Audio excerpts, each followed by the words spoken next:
All right, I'm Roy Quanstrom, that's Will Anglin, and today we're working on drills. Ow!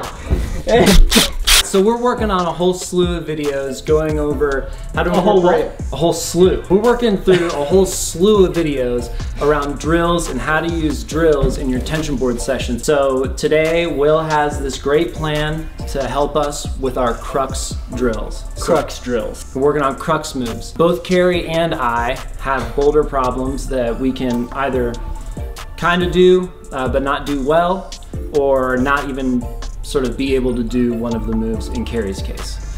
I have this boulder, it's called meeting, because before this we had a meeting.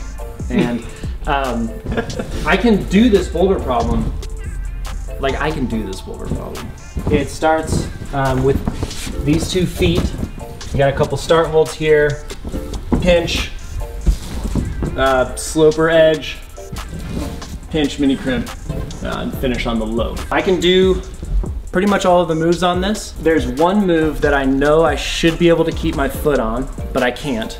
I can do it with my foot cutting. I know that I should be able to keep my foot on, but I can't for the life of me. And so our good friend Will is gonna be here to teach me how to do it through Crux drills. Crux drills. Crux drills.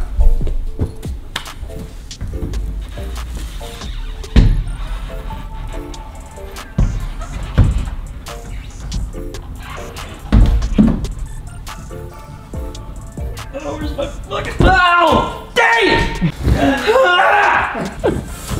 I couldn't find my foot. It felt so good too.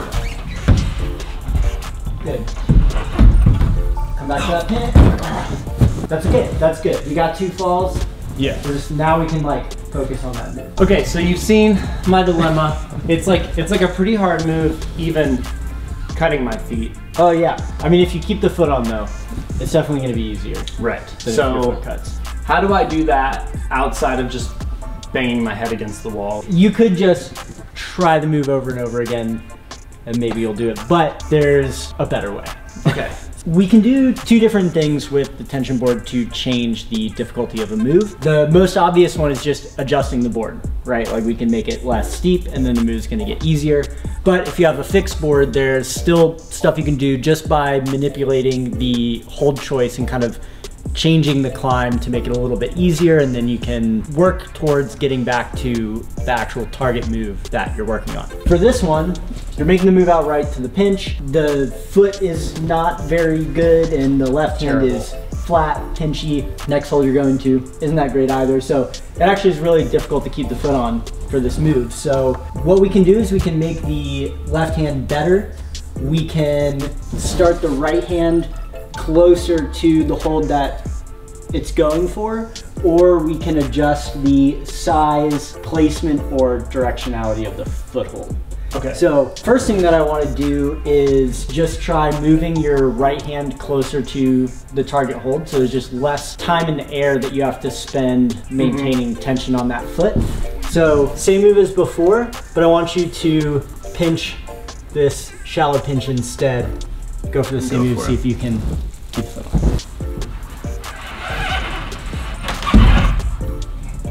on. Well, it made the move easier. I didn't keep my foot on. Try again. Okay. Don't give it as much juice. That was too much juice. Too much juice. Too much the right amount of juice. Okay. Oh! Okay, go closer. Next shallow pinch.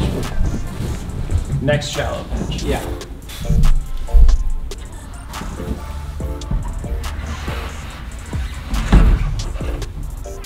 That was close. So close. Yeah. Can we turn the camera off for a second? I'm about to lose it.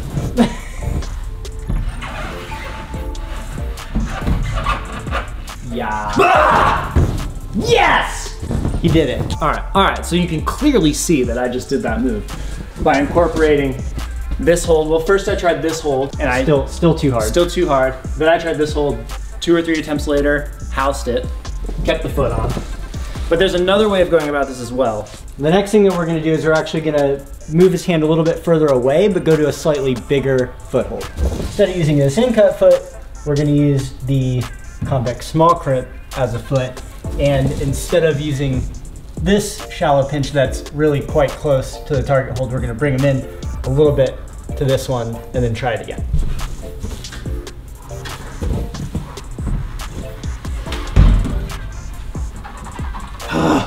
Easy as hell.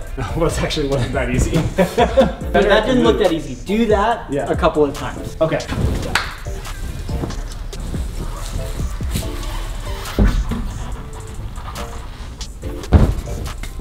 Vamos.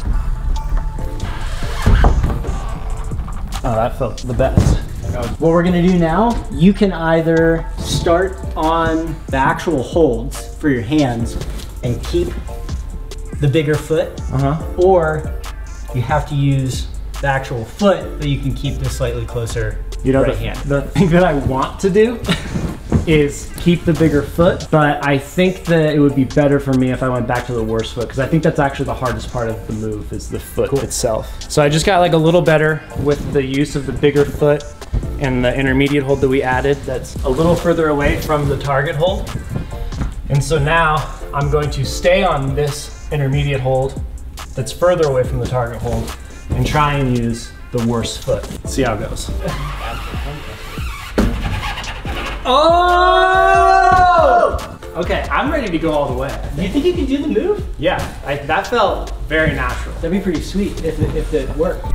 I done surprised myself by doing it with the worst foot on the first try with the further intermediate to the target hold. So now I'm just gonna try it raw move. All right, this is the raw crux move. Oh! Dang it, okay.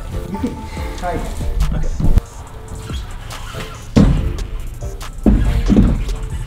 No! I'm learning, stop it. You got it. I'm not gonna tell you what it is.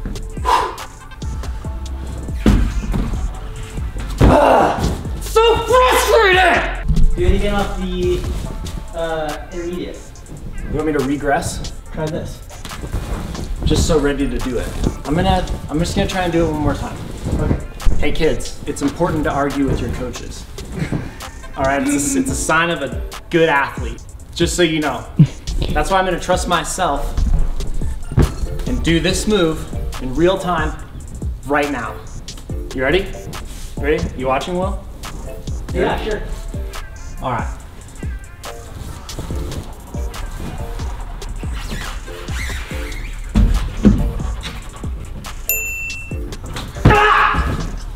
Sometimes, as a good coach, you have to know what to say to an athlete in order to get them to try their hardest. Roy, all you have to do is suggest that he might not be able to do it, and you might want to make it a little easier, and then he actually just does it. All right. So. Okay. Thank you. You did great. Yeah, I actually could not keep my foot on before, and it's amazing. It's like this was not staged. Yeah. Straight up, real, straight up. No, like that was sick. One of the important things to get from this is you can adjust the intensity of any move that you're doing or boulder problem, even if you can't adjust the wall. Like there are other things that you can do in order to train a specific movement. So what we ultimately did is we brought the hand that was doing the move a little bit closer to the target hold that we were going to, and then we started to ease that back. We adjusted the foothold. We made it a little bit bigger than the original foothold was, and was pointed a better direction than the original hold. And eventually we just got back to exactly the move that was on the boulder problem, but at that point you had learned a lot about like how to keep tension with the foot, how to turn your knee, where you're gonna move your hip, and then eventually put it all back together on the move. Yeah, I think that I got better faster this way, probably than if I would have just kept throwing myself at that move. So now we're gonna do a really similar exercise with Carrie on a move that she's been having trouble with, but instead of changing the holds, this time we're gonna work just with the angle of the wall.